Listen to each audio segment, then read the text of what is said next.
नमस्कार, स्वागत है आपका प्राइम टीवी में। मैं हूं आपके साथ प्रिया तिवारी। शुरुआत करते हैं खबरों की।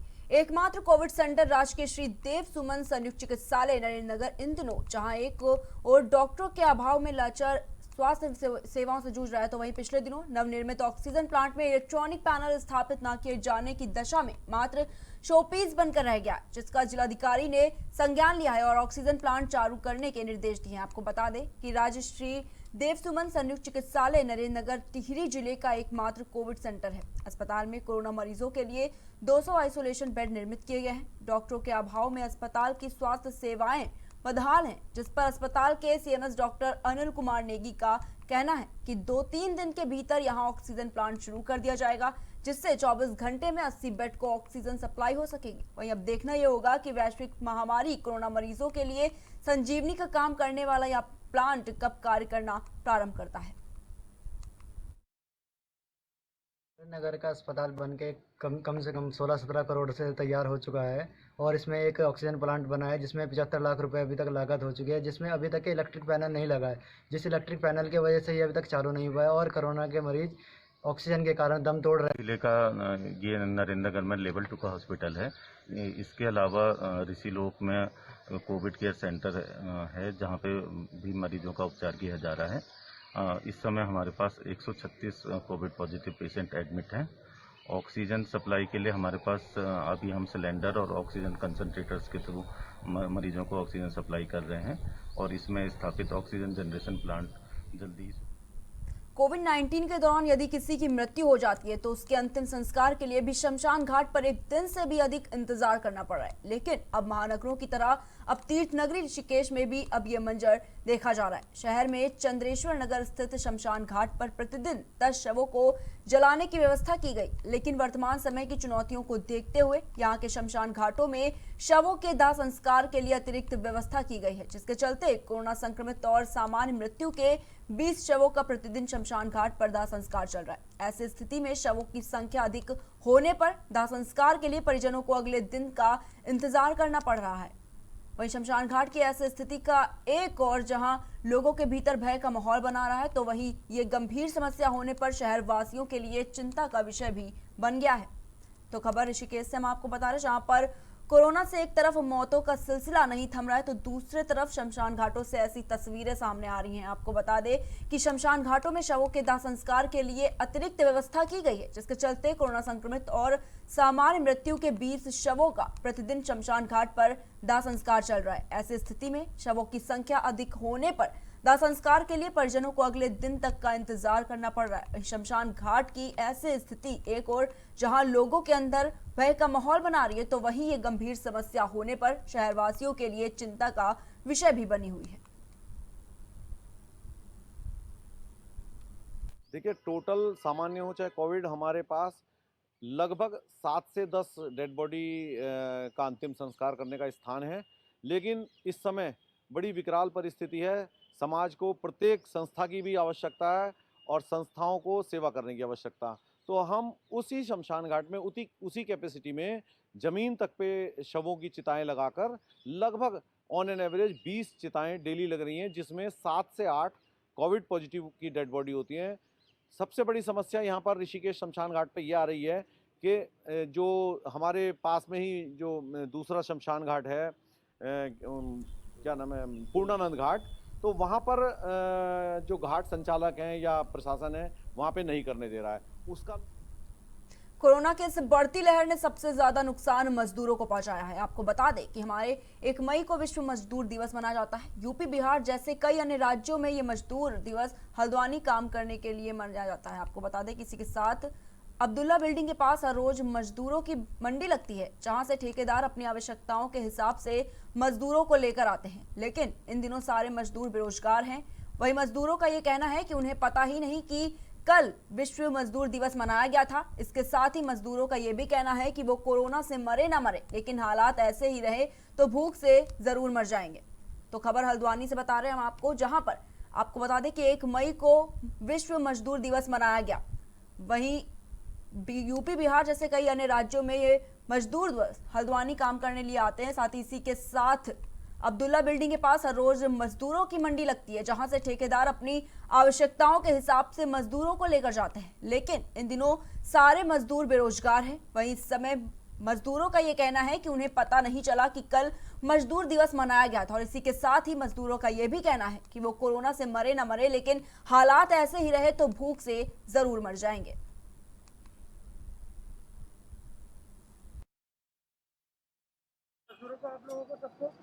अब काम की बहुत ही दिक्कत है, और जो है घर का खर्च पानी जो है हमारा आड़े आ रहा है और काम मिल नहीं रहा है। कितने लोग यहाँ आते हो? यहाँ 400-500 आदमी यहाँ पे डेली खड़ा होता है और काम की बड़ी दिक्कत है। हमें आप लोगों से, आपके पत्रकार के उससे हमें सरकार से जो है सहायता चाहिए। सर हमें पता नहीं मजदूर दिवस है क्या है, मगर हम लोग जो है काम धंधे से बहुत ज़्यादा परेशान है। मोदी जी की सरकार है, बढ़िया सरकार है सर ना, मगर बस दिक्कत यही है कि हम लोगों को रोजगार नहीं मिल पा रहा। हमारे बच्चे सर भूखे मर रहे हैं, हल्द्वानी में परेशान। एक और जहां शासन प्रशासन कोरोना संक्रमण को कम करने के लिए कोविड के नियमों का पालन करने के लिए लोगों को लगातार निर्देश दे रही है, तो वहीं रुड़की जिले में लॉकडाउन के दौरान कोरोना गाइडलाइंस का लगातार उल्लंघन किया जा रहा है। यहां शराब की दुकानों पर धड़ल्ले से शराब बेची जा रही है। शराब की दुकान के मालिक को प्रशासनिक अधिकारियों का कोई डर नहीं है, जिस पर किसी तरह का कोई अंकुश नहीं लगाया गया। ये मामला हरिद्वार प्रशासन के आला अधिकारियों के संज्ञान में डाला गया। अब देखना यह होगा कि ऐसे लापरवाह शराब दुकान स्वामियों के विरुद्ध प्रशासन किस तरह से कार्रवाई करता है। तो खबर रुड़की से हम आपको बता रहे हैं, जहां पर एक तरफ लगातार कोरोना के मामले बढ़ते जा रहे हैं, जिसके चलते लॉकडाउन भी लगाया गया, तो वहीं उसी तरफ लगातार आपको बता दें कि शराब की दुकानें खुली रही। वहीं इस पूरे मामले पर शराब की दुकान के मालिक को प्रशासन अधिकारियों का कोई भी डर नहीं है। आपको बता दें कि जिस पर किसी तरह का अभी तक कोई अंकुश भी नहीं लगाया गया है। हरिद्वार प्रशासन के आला अधिकारियों के संज्ञान में ये मामला भी डाला गया है। वहीं अब देखना यह होगा कि ऐसे लापरवाह शराब दुकान स्वामियों के खिलाफ प्रशासन किस तरह से कार्रवाई करता है। वहीं चमोली के थराली विधानसभा के देवाल ब्लॉक में सड़क किनारे खड़े कई वाहनों में भीषण आग लग गई। वहीं आग लगने से गाड़ी खाक में तब्दील हो गई। इस बात की सूचना क्षेत्र के राजस्व उप निरीक्षक नवल किशोर मिश्रा को हुई, तो उन्होंने बताया कि आग लगने के कारणों का अभी तक कोई भी पता नहीं चल पाया है। तो खबर आपको चमोली से बता रहे, जहां पर सड़क किनारे वाहनों में अचानक आग लग गई। अभी तक किस कारणों से आग लगी है, इस बात का पता नहीं चल पाया है। आपको बता दें कि आग लगने से सड़कों पर खड़ी गाड़ियां पूरी तरह से राख हो गई। वहीं इस बात की सूचना क्षेत्र के राजस्व उप निरीक्षक नवल किशोर मिश्रा को हुई, तो उन्होंने बताया कि आग लगने के कारणों का अभी तक कोई पता नहीं चल पाया है।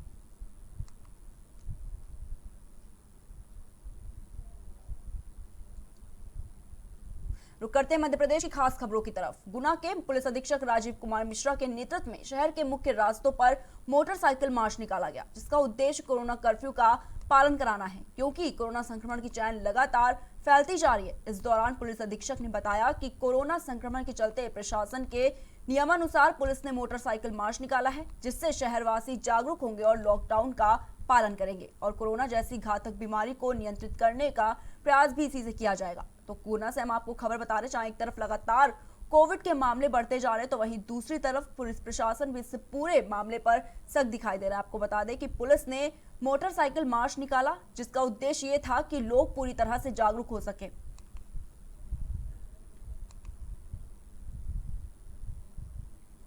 कोरोना की स्थिति पर नरोत्तम मिश्रा ने कहा कि प्रदेश में कोरोना संक्रमितों की संख्या में गिरावट हो रही है और ऑक्सीजन के क्षेत्र में हर सरप्लस हो रहा है। आपको बता दें कि कमलनाथ के ट्वीट पर तंज कसते हुए उन्होंने कहा है कि कांग्रेस संकट के समय में भी राजनीति कर रही है, और साथ ही उन्होंने 1 मई से 18 साल से ज्यादा उम्र के लोगों को होने वाले वैक्सीनेशन पर यह बात कही कि इसके लिए वैक्सीनेशन सेंटर बन जाएंगे, जिससे वैक्सीनेशन सुचारू रूप से चल सके। तो चलिए जानते हैं नरोत्तम मिश्रा ने और क्या कुछ कहा है। सोचना है तो वो सोचें। राहुल बाबा वो देश तोड़ने वाली ताकतें, वो कम्युनिज्म सोच, वो कम्युनिस्ट पार्टी वाले 32 साल सरकार चलाई, 00 पे है इस वक्त। कांग्रेस वाले 44 लाए, 00 पे है। केरल में राहुल बाबा समुद्र में तैर रहे थे, वहां तो तैर लिए, पार्टी को डुबोया है। 5 प्रदेश में कहीं कांग्रेस आपको दिख नहीं रही सरकार बनाती हुई, लेकिन उसके बावजूद भी छाती ठोकते। अचंबा है मेरे को तो इस कांग्रेस की हालत पर। रुक करते हैं अगली खबर की ओर। कोरोना महामारी से अब ग्रामीण इलाकों में भी चिंता बढ़ने लगी है। ग्रामीण सोशल डिस्टेंसिंग व मास्क के साथ अब भगवान से प्रार्थना कर कोरोना मुक्ति के प्रयास में जुटे हुए हैं। कोरोना महामारी से मुक्ति को लेकर शनिवार को शहर के पास वाले गांव कनेरी में लोगों ने हनुमान जी का अभिषेक किया। बाद में अभिषेक के जल से गांव के हर घर और पूरे गांव में छिड़काव किया गया। यहाँ ग्रामीणों का मानना है कि उनके द्वारा ये सब इसलिए किया गया जिससे कि हनुमान जी उनकी और उनके गांव की रक्षा कोरोना महामारी से करें। ऐसे करने के लिए सभी ग्रामीणों ने एकजुट होकर पूजा अर्चना भी की और सभी के निर्णय के बाद ये कदम उठाया गया है। आपको बता दें कि ग्रामीणों की माने तो हनुमान जी सभी के रक्षक है, इसलिए वह गांव की रक्षा करेंगे। तो रतलाम से आपको खबर बता रहे, जिस तरह से लगातार कोविड के मामले बढ़ते जा रहे हैं, तो उसी बीच गांव में लोगों ने हनुमान जी की पूजा अर्चना की, जिसके बाद उनका कहना है कि हनुमान जी जरूर ही इस महामारी से हम लोगों को बाहर निकालेंगे। आपको बता दें कि ग्रामीणों का यहाँ पर मानना है कि उनके द्वारा ये सब इसलिए किया गया जिससे कि हनुमान जी उनकी और उनके गांव की रक्षा कोरोना महामारी से करे। ऐसा करने के लिए सभी ग्रामीणों ने एकजुटता दिखाई और सभी के निर्णय के बाद ये कदम उठाया गया है। रुक करते हैं अगली खबर की ओर। भोपाल में कोरोना को लेकर गृह मंत्री नरोत्तम मिश्रा ने कहा कि कोरोना की दूसरी लहर नहीं बल्कि सुनामी थी। खुशी की बात तो यह है कि राज्य में एक्टिव केस लगातार कम हो रहे हैं। कोरोना के मामले में एमपी अब 14वें नंबर पर आ गया है। कानपुर आईटीआई रिपोर्ट का हवाला देते हुए ये कहा गया कि रिपोर्ट में 1 मई को लहर और तेज होने की आशंका जताई गई थी, लेकिन कोरोना कर्फ्यू के चलते हम कोरोना को लगातार कंट्रोल कर रहे हैं। साथ ही उन्होंने कहा कि जल्द ही राज्य में 503 मीट्रिक टन ऑक्सीजन प्राप्त होगी। अब हर साल में हम कोरोना की चैन को तोड़ सकेंगे।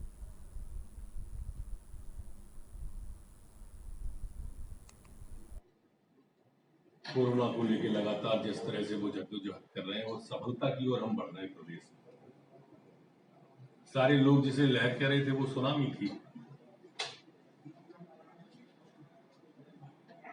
लेकिन लगातार सतत मेहनत और प्रयास और प्रयत्नों की परिसीमा की, परिश्रम की पराकाष्ठा की, तो आप परिणाम देखें कि हमारे यहाँ आज नए केस आए हैं 12,379, स्वस्थ होकर ठीक होकर जो घर गए हैं 14,562।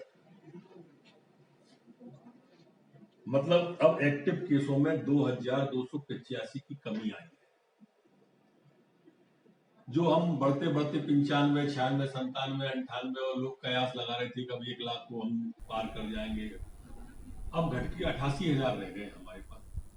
सहकारिता मंत्री डॉक्टर भदौरिया छिंदवाड़ा पहुंचे, जहां उन्होंने जिला कलेक्टर सभाकक्ष में पत्रकारों को संबोधित किया। आपको बता दें कि पत्रकार साथियों के द्वारा मध्य प्रदेश सरकार राज्यपाल के नाम अपनी 3 सूत्रीय मांगों को लेकर जो ज्ञापन सौंपा था, जिस पर डॉक्टर भदौरिया ने मोहर लगाते हुए उन सभी मांगों को मानते हुए जिला कलेक्टर को आदेशित किया है। वहीं इस दौरान सहकारिता मंत्री ने बताया कि जिले में कोरोना बहुत तेजी से फैल रहा है, जिसका प्रतिशत 18 से 19 तक हो गया था, लेकिन जिला प्रशासन की सतर्कता के कारण कोरोना पर कंट्रोल किया गया है और अब कोरोना का प्रतिशत शेष 4 से 5% रह गया है। वहीं इसके साथ ही उन्होंने कहा कि जिन पत्रकारों की मृत्यु कोविड-19 से हुई है, उन पत्रकार साथियों के परिवार को आर्थिक सहायता भी उपलब्ध कराई जाएगी।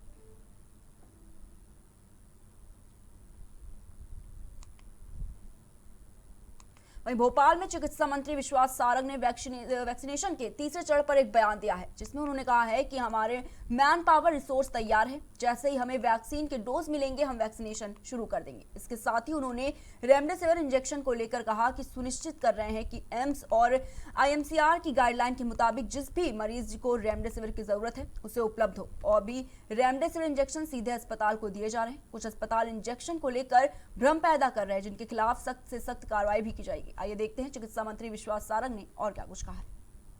मध्य प्रदेश में भारतीय जनता पार्टी की सरकार शिवराज सिंह चौहान जी के नेतृत्व में कोरोना की लड़ाई को मुस्तैदी के साथ लड़ रही है।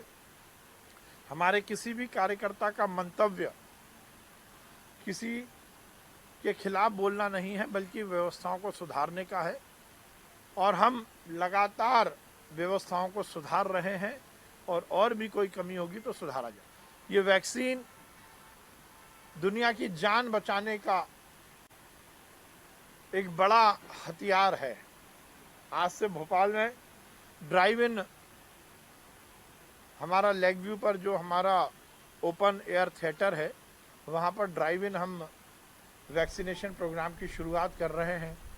लोग आएंगे गाड़ी से और उनको वैक्सीन खबर सिंगरौली से है, जहां कोरोना के बढ़ते संक्रमण के चलते कोरोना कर्फ्यू का उल्लंघन करने वाले कई दुकानों के खिलाफ मोरवा पुलिस ने सख्ती बरती है।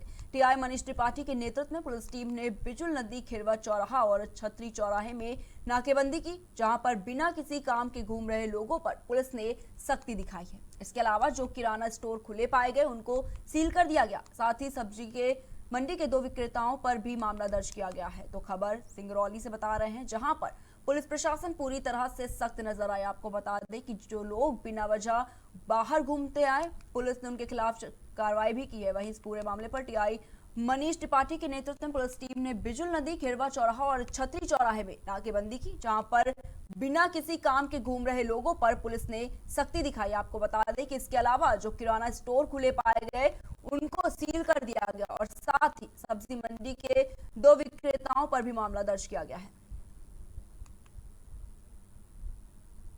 ग्वालियर में जूनियर डॉक्टर का हंगामा देखने को मिला, जहां डॉक्टरों और मरीजों के परिजन के बीच विवाद हो गया। इसका एक वीडियो भी वायरल हो रहा है, जिसमें गाली गलौज और मारपीट करते डॉक्टर और मरीज के परिजन दिखाई दे रहे हैं। जहां लोग देश में डॉक्टर को भगवान का रूप मानते हैं, वहीं डॉक्टरों का यह नया रूप सामने आया है। इस घटना की वीडियो सूज करने वाली युवती को अब भी डॉक्टर ने जमकर पीटा है। जी आपको बता दें कि जो वीडियो शूट किया गया है उसके बाद युवती को भी डॉक्टर ने जमकर पीटा। वहीं घटना के बाद पुलिस अस्पताल भी पहुंची है। तो ग्वालियर से आपको खबर ये बता रहे हैं, जहां पर जूनियर डॉक्टर का हंगामा देखने को मिला है। आपको बता दें कि इसका वीडियो भी सोशल मीडिया पर जमकर वायरल हो रहा है।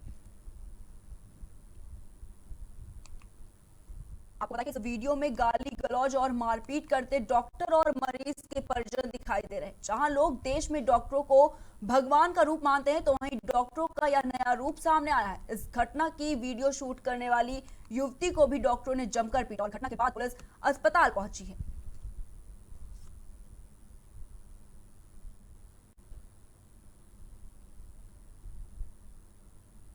फिलहाल के बुलेटिन में इतना ही। देश दुनिया की तमाम बड़ी खबरों को देखने के लिए देखते रहिए प्राइम टीवी।